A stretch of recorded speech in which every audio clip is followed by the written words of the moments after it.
Okay, welcome to our second video for beginning judo. This video is being put together for our UC Riverside recreation class as we're going through the COVID-19 crisis. Of course, we can't have standard classes, so we're hoping this gives some of our students out there an opportunity to maybe do a little practicing at home. As we stated in the first video, we're really asking you guys to be very, very careful when you do this at home, specifically any of the exercises or techniques, that you make sure you have enough room. There are no sharp edges about, coffee tables, things like that. Yards are really awesome. Just watch out for sprinklers and all of that. But generally, we want you guys to be able to work on some techniques as we're getting through this crisis. Real quick thing, again, this is my daughter, Danielle Money. We live together. she and I and my wife all live together in the house, so you see that we're not wearing masks. But there is no one else in this room right now. This room isn't actually being used right now because of the COVID-19. But despite that, afterwards, we're going to make sure we clean everything, sanitize everything really good. Let's see. The first thing I want to talk about a little bit is some more concepts of judo, some of the history of it, because to me that's very interesting, and it's kind of the heart of judo, or the spirit of it. As we look up here, I already told you this gentleman in the middle of the Japanese writing, that's Jigoro Kano. Jigoro Kano is the founder of judo. He basically created Kodokan Judo in 1882. Came from Japanese jujutsu, not jujitsu, jujutsu. Kind of a very, in a way, I hate to say it, but violent martial art. It was a combat art. It was meant for the battlefield. It was meant for hand-to-hand combat.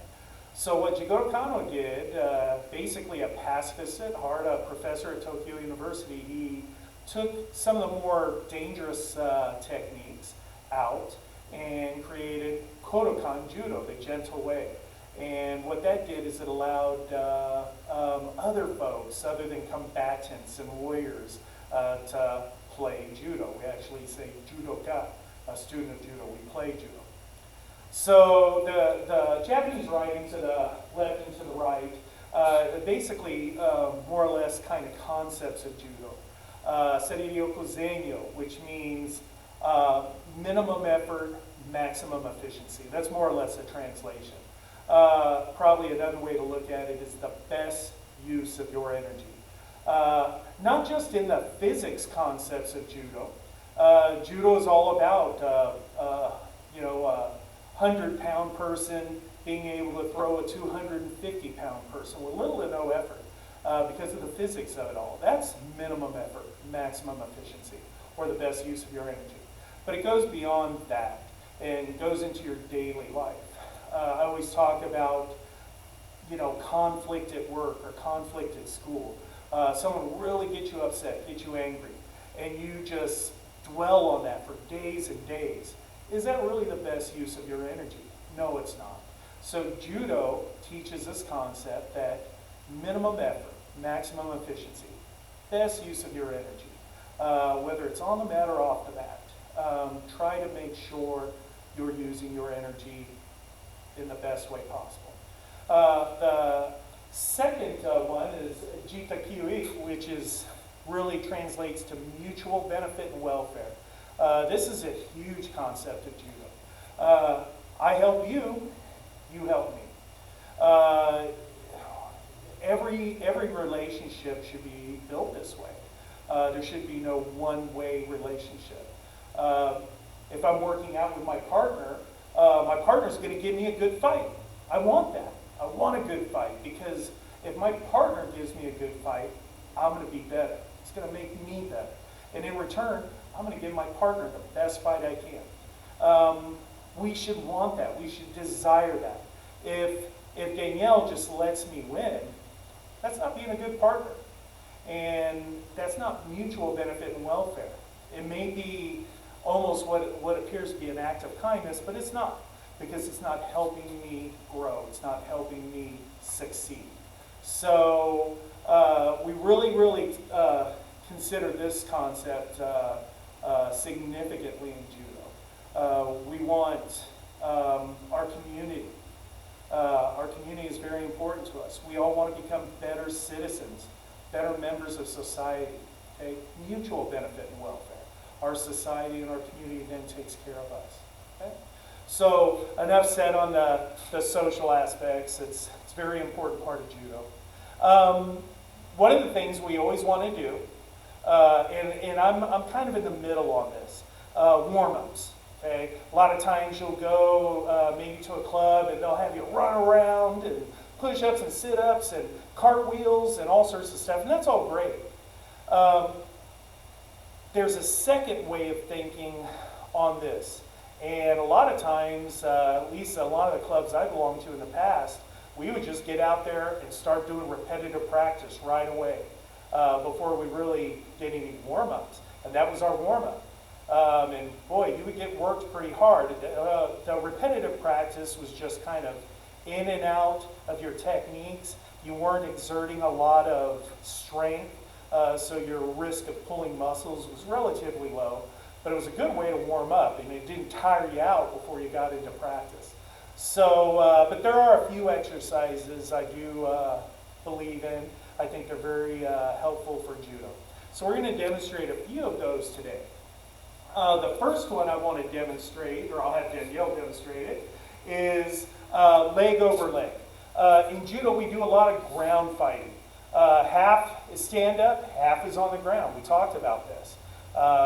That's the beauty of judo. It includes a beautiful throws. You're sending people into orbit almost. But once they're on the ground, now you got to fight them on the ground. We either have to pin them, choke them, put them in an arm bar, whatever we have to do to win the match. But the throws are so important that sometimes we forget about the ground fighting too. So the ground exercises are really important. This one that she's going to demonstrate, it's, I don't really know a better way to call it other than leg over leg. So what she's going to do is she's going to lay on her back. Okay? And you see she's flat. Her shoulders, each one of her shoulders are touching the mat. Okay?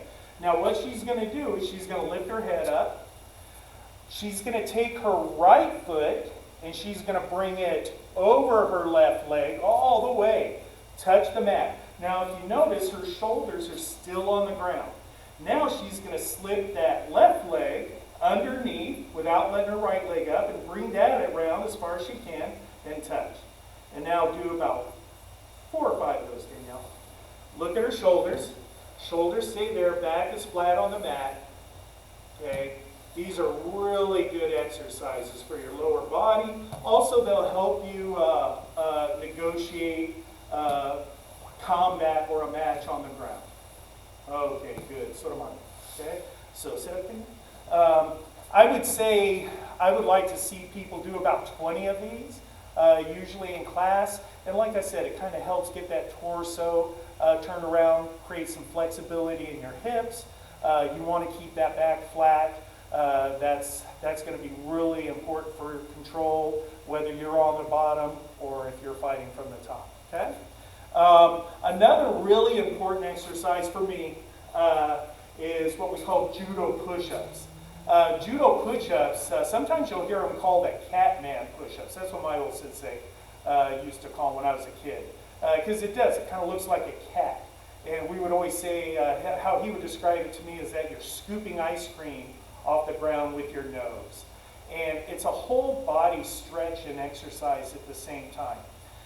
In judo, and I was very guilty of this, folks, in judo you don't want to develop massive muscle structure. I was a competitive power lifter for 25 years. I loved it. It was so much fun.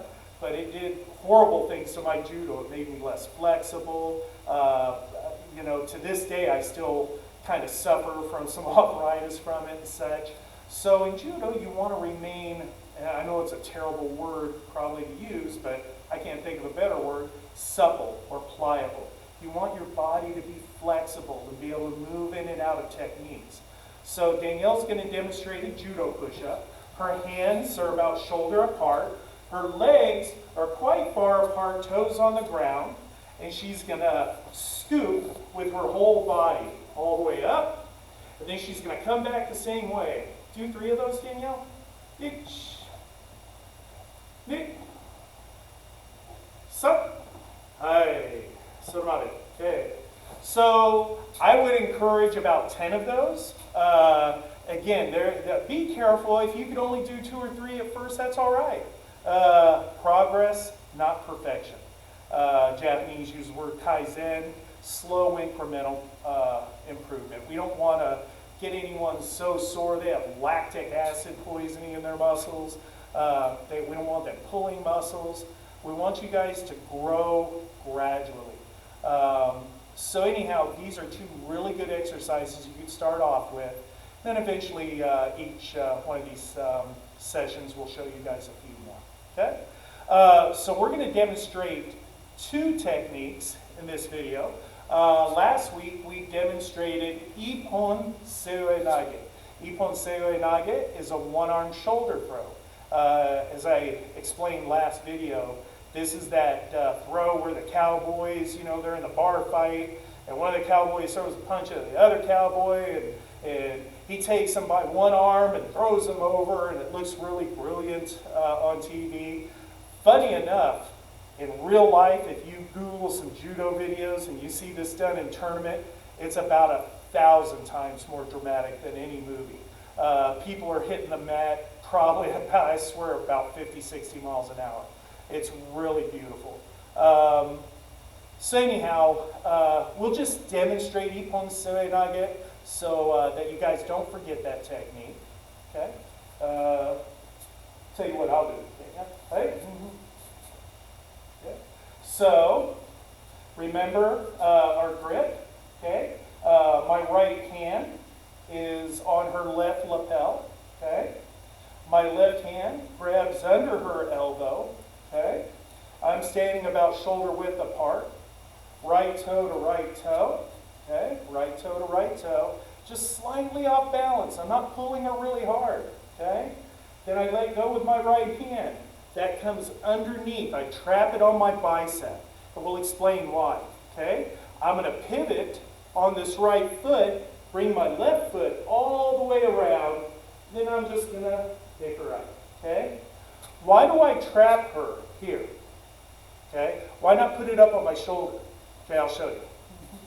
So if I come in, hook, and I get her on my shoulder, oh, okay. No, it's good. That's why we don't trap it on the shoulder. It allows your opponent to choke you. Okay? So if I come in here, okay, try to choke me. She ain't gonna do it. Okay, I've trapped her. Okay? I come around, pick her up. Okay? Most of my weight, if I'm doing right side, should be on my left leg. Okay? So that's Ippon-Seoi-Nage. It's a hand technique. Tewaza. Hand technique. Because we're actually using our hands. I am using my hip, but predominantly it's a hand technique. The next technique we're going to show you is O-Goshi. O-Goshi. O means big. Goshi, hip. Okay, so the big hip throw. The fitting, off balance and fitting is very similar to Ippon-Seoi-Nage. Okay? Same grip. I step in. Now, instead of going under her arm, I'm going to reach around her back. Here. Okay? And I'm going to come around. Now I'm going to really stick my hip out to the right. And I'm going to pick her up. Let's do it from this angle so that you can see my hip. Okay? Okay? Off balance. Around the back. Okay? Get that right hip all the way out there. Okay? Then pick her up. This hip out there. Okay? All right. You want to try it? Yeah. Okay, I'm big. Now, she has the advantage. This throw, she has the advantage. Now, it's going to be maybe hard for her to pick me up, But in combat, if we're moving back and forth, she'll use my energy. She's going to wait until I'm going toward her, and then she's just going to complete my motion. And this throw will be very, very beneficial for her. She's shorter than me. She's smaller than me. She could, the fulcrum in physics, the center fulcrum, right here, probably about where my belt is. If you hit me any lower, I'm going to go. You hit me up here, it's going to be difficult, okay? But it's physics, okay? All right. So she steps in, right toe, brings her arm around my big old back, brings that left back, leg back, okay? Oh, I'm going to smush her. It's hard because I weigh a ton. I'm probably about 270 now. But if we were moving forward, she could very easily toss me on the ground. So anyhow, we want to have you guys demonstrate this, okay? Basically, you could shadow box, okay? So if it's me and Danielle here, right toe, right corner, come around the back, and then right hip, way out here, okay? And then we come back, okay? Again, one more time. Right toe, around the back, right hip, way up here, okay? Complete the throw, okay? So that's the first throw, O-Goshi. So far, you guys have learned Ippon-Seoi-Nage, one-arm shoulder throw, O-Goshi, the big hip throw, and I'm going to show you, so the big hip throw, O-Goshi, is koshiwaza, hip technique. So you know a hand technique, Ippon-Seoi-Nage, you know a hip technique, koshiwaza, in judo or Japanese, hip technique. The next technique we're going to show is a leg technique. Ashiwaza, okay, leg technique. And the technique we're going to demonstrate is O-Soto-Gari. O means big, Soto is side or outside, Gari is a reap. Literally in Japanese, a Gari is that, it's like that thing that death carries. A scythe. A scythe, yeah. That big old creepy death dude has that big old sickle. That's a Gari. They use it to cut wheat, okay? So in this case, a Gari is going to be your foot, okay? This thing is what's going to reap, okay? Toes down. It's not like this, okay? Toes down, okay? So, if I come in, same grip, okay? Remember, off balance, fitting and throwing, so off balance, okay? I want her off balance to her right rear, okay? Chest to chest, shoulder to shoulder, okay? My left foot is right next to her right foot, okay? Come in, head down, okay? Now, my right foot is going to come behind her right leg, toes down, and I'm going to reap it, hook it, okay? Always say head down, toes down, head down, toes down. Head down so my balance is forward, toes down, it helps keep you from planting that foot. Worst thing you could do is this. Because now what she's going to do, she's going to counter me. Oh, okay. Now I'm going to go. So head down, toes down, complete that throw. It is a throw, not a trip. If this is done properly, your opponent will hit the ground very, very hard. So if you're doing this with a partner at home or a friend, be careful. I would recommend you not do this with anyone until one of us instructors are there, please. But if you do it, be so careful. Go about 1/10 speed, 1/5 speed, okay? So, think you can take a fall from this? Yep.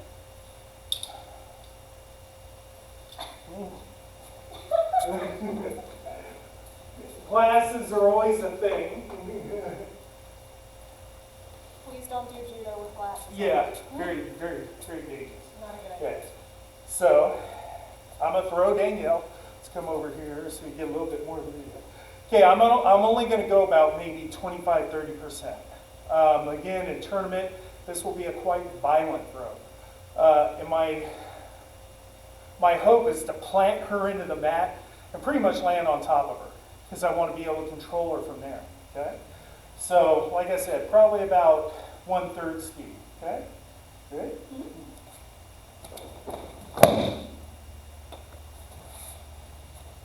So very simple, very fast. That was slow. We want you guys to take it slow, please. Eventually, I would like to start showing you guys some pins and also some chokes. I just want to kind of take it easy for a little bit. I don't want anyone out there, trying this on their, little brother or anything like that, okay? Just some of the rules in judo. So you see Danielle's a brown belt. I'm a black belt, which really doesn't mean that much, but it does technique-wise. In judo, we do not do arm bars. We don't attack the elbow. This is the only part of the arm we could attack. We don't attack shoulders. We don't do wrist locks. As a police officer, we use all sorts of pain compliance methods. Generally in judo, I'm just going to go after the elbow. Okay? If I go after the shoulder, if I go after the wrist, in a match, in a competition, I'll get disqualified. But you have to be a brown belt or above to apply those techniques or receive those techniques. Sometimes, if you're a higher rank less than brown belt, say like a blue or purple belt or a green belt if you're a senior, you would have to sign a waiver saying, okay, yeah, I will allow myself to have arm bars done on me, and I will do arm bars to other folks. But generally, brown belts or above are the only folks that can do arm bars. Chokes, 13 and up. We kind of try not to bend on that. I know there are other martial arts, they're doing chokes as early as 5 years old. I don't agree with that. I'm sorry for those folks who may be involved with that. But a child's neck, the cartilage, the musculature, the skeletal structure hasn't developed enough yet. You start choking little 5-year-olds, plus just maturity level. They don't understand how much pressure they're applying, if they're hitting the right place. Anyhow, I'll quit preaching. But in judo, you should be 13 and above before you're allowed to do chokes. Either apply them or receive them, okay? So we try to be very safe. So we'll talk more about those techniques later on. It's a little bit difficult to do in a video format, but we'll see if we can come up with something to at least start working on those. So anyhow, thank you all for watching. We did a little bit of history here. We learned a couple warm-up judo techniques. We learned side falls, yoko uken, okay? In next class, we'll do more of the forward rolls, which is kind of the final step of falling in judo. We learned 2 more techniques, O-Goshi, the big hip throw, and O-Soto-Gari, O-Soto-Gari, which is large outer reaping throw, okay? And I think that's it, Danielle. Yeah, we're good. Okay. All right. Appreciate it. Everyone stay safe. Keep your mask on, social distancing. Remember, it's just my daughter, and we're in the same house all day together anyhow. So we're going to clean the mats really good when we're done. And we'll see you guys on the next video, okay?